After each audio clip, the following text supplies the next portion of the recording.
Assalamualaikum, bertemu kembali di channel Luki Hermanto, channel yang membahas seputar wedding fotografi dan tutorial fotografi.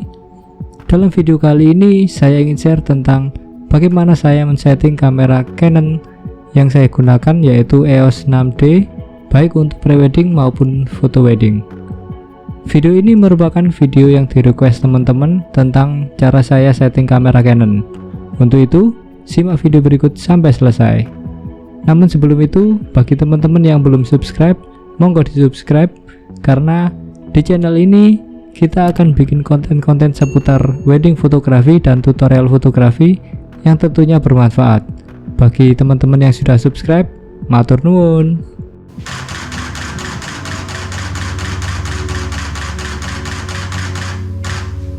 Untuk saat ini, kamera Canon EOS 6D menurutku masih layak dan sangat mencukupi kebutuhanku dalam bertugas baik prewed maupun wedding.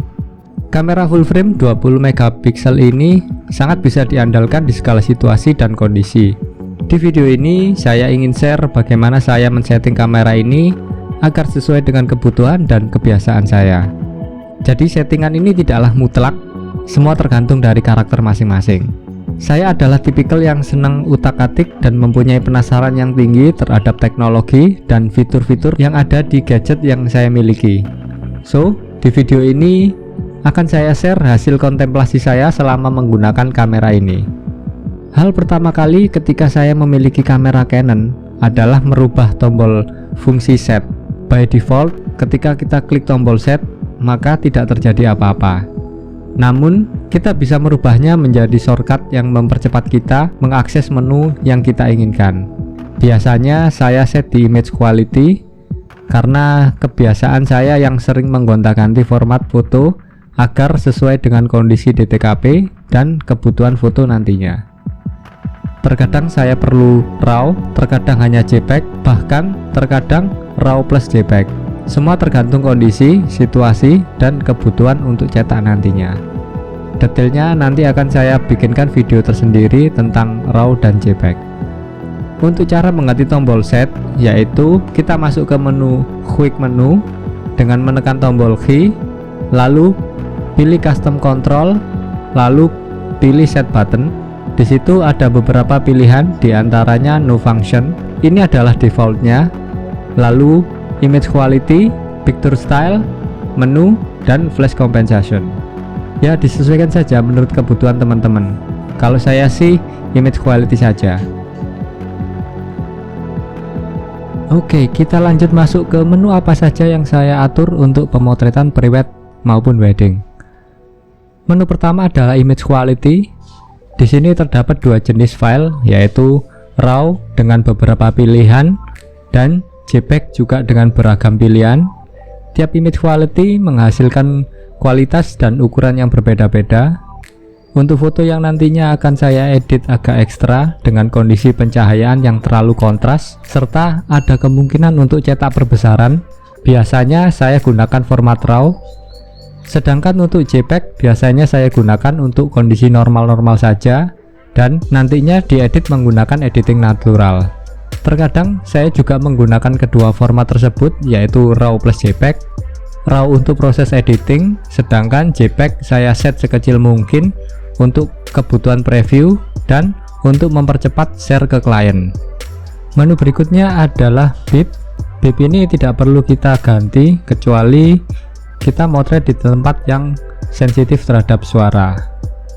Release shutter without card ini tidak perlu kita rubah juga. Untuk image review saya lebih suka di 2 detik saja, karena butuhnya hanya melihat sekilas apakah exposure yang kita foto itu sudah benar atau tidak.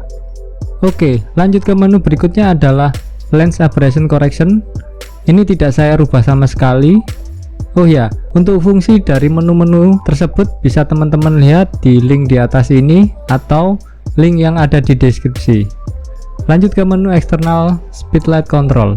Di sini ada beberapa pengaturan, namun fitur ini tidak akan aktif jika kita tidak menggunakan atau tidak memasangkan flash diode ataupun trigger yang support TTL. Untuk menu ini nanti saya akan buatkan video tersendiri, itu pun kalau teman-teman banyak yang request. Lanjut ke mirror lockup. Untuk mirror lockup ini saya skip karena saya tidak menggunakannya. Selanjutnya kita masuk ke exposure compensation atau exposure kompensasi. Menu ini paling banyak berperan ketika saya menggunakan mode AV atau aperture priority, karena exposure kompensasi lah saya bisa menghasilkan foto yang sesuai dengan keinginan saya meskipun berada di mode dial auto. Untuk kompensasi ini berkaitan dengan kepekaan kita dalam melihat dan merasakan cahaya, dan memutuskan akan kita set di darker atau minus atau bright dengan menggeserkan ke arah plus. Jadi tidak selamanya exposure kompensasi atau set metering kita bikin ke 0, semua tergantung kondisi di TKP. Lanjut ke menu ISO speed setting. Di kamera 6D terdapat shortcut untuk merubah ISO, namun ketika di menu ISO terdapat beberapa settingan yang berkaitan dengan ISO. Di sini kita bisa set angka ISO speed seperti kita pencet shortcutnya. Kemudian ISO speed ring ini kita bisa set minimum ISO dan maksimum ISO. Di kamera full frame biasanya terdapat low ISO atau ISO 50. Low ISO ini kita perlu set dahulu, kalau tidak ISO minimum adalah di angka 100. Low ISO ini tidak berlaku di kamera APS-C ya, dan hanya ada di kamera full frame. Selanjutnya adalah auto ISO range. Di auto ISO ini saya set ringnya antara 100 sampai 12800. Untuk auto ISO ini minimum mentok di angka 100 saja, jadi tidak bisa di angka 50. Selanjutnya adalah minimum shutter speed, saya set di 1/125 karena kemampuan tangan saya untuk menghasilkan foto yang bebas shake adalah di angka itu. Itu jika kita menggunakan mode dial auto dan kita pilih auto ISO. Di beberapa kondisi, ketika saya butuh cepat dan terjadi perpindahan lokasi dengan pencahayaan yang berbeda, maka memilih mode dial auto dan auto ISO bisa sangat membantu dan mempercepat saya untuk mendapatkan exposure yang saya inginkan.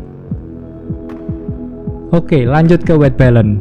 Untuk set white balance kita ada dua pilihan, yaitu kita masuk ke menu white balance atau kita bisa akses melalui quick menu. White balance yang sering saya gunakan adalah daylight, shade, cloudy. Jika tidak sesuai, baru saya gunakan Kelvin.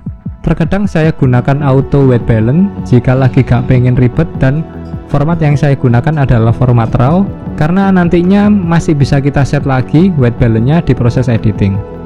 Untuk custom white balance ini tidak pernah saya utak-atik. Lanjut ke white balance shift. White balance shift ini tergantung karakter cahaya di TKP. Jika white balance Kelvin tidak sesuai dengan yang saya harapkan, maka pilihan terakhir adalah WB shift agar warnanya sesuai dengan yang saya harapkan. Jika kondisi TKP cenderung magenta, kita bisa set white balance shift ke arah green dan sebaliknya. Jadi prinsipnya kita set ke arah yang berlawanan dari warna yang dominan. Lanjut ke color space. Karena kebutuhan kita nantinya ke lab cetak foto yang notabene menggunakan color space sRGB, dan media sosial pun juga menggunakan sRGB. Jadi sRGB adalah pilihan terbaik untuk kebutuhan wedding fotografi. Ya, meskipun Adobe RGB menawarkan spektrum warna yang lebih luas, akan tapi pilihan saya jatuh pada sRGB. Oke, itu tadi beberapa settingan yang ada di kamera saya. Kalau teman-teman ada pertanyaan, monggo lanjut ke kolom komentar. Oke, lanjut ke menu berikutnya. Yang saya set adalah picture style. Picture style atau PS yang saya sering gunakan adalah neutral, yang saya taruh di user define. Ketika user define saya set di netral semua dengan beberapa kondisi pencahayaan dan berbeda fungsi. Di user define 1 saya gunakan untuk kondisi dan foto normal, karenanya hanya saya rubah di sharpening saja. Untuk user define 2 saya gunakan ketika saya membutuhkan foto yang agak flat, jadi nantinya mempermudah di proses editing. Sedangkan untuk user define 3 saya gunakan untuk take video yang butuh file flat dengan settingan sharpen, kontras, dan saturasi minus mentok jeduk. Untuk long exposure noise reduction saya set auto saja. Untuk high ISO speed noise reduction saya set high. Untuk highlight tone priority saya lagi nyoba menggunakan D+. D+ ini bisa meredus area highlight sehingga gradasi di area highlight masih bisa enak untuk dilihat. Namun jika foto kita terlalu over, ya hilang sudah detailnya. Untuk membuat foto terlihat high dynamic range terdapat dua cara, yaitu kita gunakan highlight tone priority atau D+, atau kita bisa mengaktifkan auto light optimizer yang meng-up area shadow. Namun kita harus pilih salah satunya. Ketika highlight tone priority off, maka kita bisa mengaktifkan auto light optimizer. Untuk auto light optimizer ini saya gunakan yang maksimal. Kekurangan jika kita menggunakan D+ aktif, yaitu ISO terkecilnya adalah ISO 200. Jadi ketika saya butuh low ISO, maka D+ akan saya off-kan dan berganti di auto light optimizer. Selanjutnya adalah dash delete data, saya gak pernah pakai. Lanjut ke multiple exposure. Menu ini jarang saya gunakan dan sangat tergantung dari mood di TKP, karena membuat multiple exposure lumayan membuat kita memikir lebih ekstra. Pada prinsipnya, multiple exposure ini kita menggabungkan beberapa foto untuk menjadi sebuah foto. Area gelap mengisi area terang dan begitu pula sebaliknya. Sekilas akan saya coba untuk praktekkan. Untuk pengembangannya silahkan teman-teman berkreasi sendiri. Kali ini saya akan mencoba double exposure saja, jadi saya set number of exposure-nya 2 ya. Silahkan teman-teman kalau mau set lebih ya monggo, karena nilai maksimal dari multiple exposure ini adalah 9 untuk EOS 6D ya. Mungkin untuk kamera yang lain bisa lebih dari itu. Oke, kita akan mencoba untuk take foto pertama. Oke, selanjutnya kita take foto kedua. Dengan menggunakan live view akan sangat mempermudah kita dalam menata komposisi kita. Dan boom, jadilah double exposure. Oke, menu selanjutnya yang akan kita bahas adalah live view shoot. Jelas ini saya enable kan karena sangat membantu untuk focusing dan menata komposisi. Untuk AF method, quick mode adalah juaranya untuk mencari fokus ketika live view. Namun kita harus berkompromi dengan suaranya yang berisik ketika mencari fokus. Untuk grid display saya pilih 3x3. Ini sangat mempermudah untuk meletakkan POI dengan komposisi rule of third. Selanjutnya adalah aspek ratio, saya set di 3:2 karena rasio ini adalah rasio ukuran cetak pada umumnya. Selanjutnya adalah exposure simulation, saya set di enable karena saya lebih sering menggunakan available light sehingga tampilan di live view bisa mendekati hasil foto yang kita jepret. Jika saya bermain dengan flash, maka exposure simulasi akan saya disablekan. Oke, lanjut ke menu silent live view shoot. Saya set di disable agar ketika mode live view, flash dan trigger masih bisa menyala. Untuk metering time ini saya skip saja ya, karena saya tidak pernah mengubahnya. Oke, selanjutnya menu protect image dan konco-konconya kita skip saja karena tidak ada saya rubah sama sekali. Lanjut ke menu image jam. Di sini untuk mempercepat pencarian foto, saya set image jam di angka 10. Image jam ini berfungsi jika kita putar scroll atas di mode play, maka akan melompat 10 foto. Oke, menu selanjutnya yang saya set adalah highlight alert dan konco-konconya kita skip semua. Lanjut ke select folder. Saya memiliki beberapa memory card yang saya gunakan sebagai backup foto. Jadi ketika ada job baru, maka file-file foto yang lama masih tetap di memori. Untuk memisahkan file lama dengan file baru, maka saya buatkan folder tersendiri. Caranya yaitu masuk ke menu folder dan pilih create folder, lalu tekan OK. Untuk file numbering ini tidak saya rubah. Selanjutnya auto rotate ini saya set di on semua, jadi nantinya kita gak perlu rotate lagi foto-foto yang berformat portrait di PC. Lanjut ke menu berikutnya yang saya set adalah pengaturan waktu. Sebisa mungkin kita samakan waktu antara jam di kamera dengan jam di handphone. Ya mungkin kalau di satu job kamera gak bakalan kerasa, tapi kalau kerjaannya dengan 2 kamera atau lebih, itu nanti yang bisa jadi masalah untuk mengurutkan momen-momennya. sehingga diperlukan menyamakan waktu pada kamera. Oke, menu berikutnya adalah video system dan konco-koncoannya, ini kita skip. Menu selanjutnya yang kita set adalah copyright information. Jadi copyright ini akan muncul di EXIF pada foto kita. Jika nantinya ada permasalahan dengan hak cipta foto, copyright information ini bisa membantu kita sebagai tanda bukti bahwa foto tersebut adalah milik kita. Untuk author name saya isi Lucky Hermanto, sedangkan copyright detail saya isi alamat dari website. Oke, menu selanjutnya kita masuk ke custom function. Untuk custom function exposure yang saya rubah hanya di nomor 6, yaitu exposure shift safety. By default adalah disable, jadi kalau sudah over ya over saja. Akan tetapi jika kita rubah di salah satu pilihan, dan yang saya pilih adalah ISO, maka ada kemungkinan foto kita bisa selamat dari overexposure. Ya, itu pun jika dia masih di range yang aman ya. Kalau sudah bablas ya wassalam. Oke, CFN selanjutnya adalah autofocus. Jika dilihat dari kode di bawah, yang saya rubah adalah lens drive when AF impossible, yang saya set di stop focus search. Jadi ketika autofocus gagal mendapatkan fokus, maka pencarian fokus akan berhenti, dan langkah selanjutnya adalah saya sendiri harus mencari area mana yang mudah ditemukan fokusnya oleh kamera.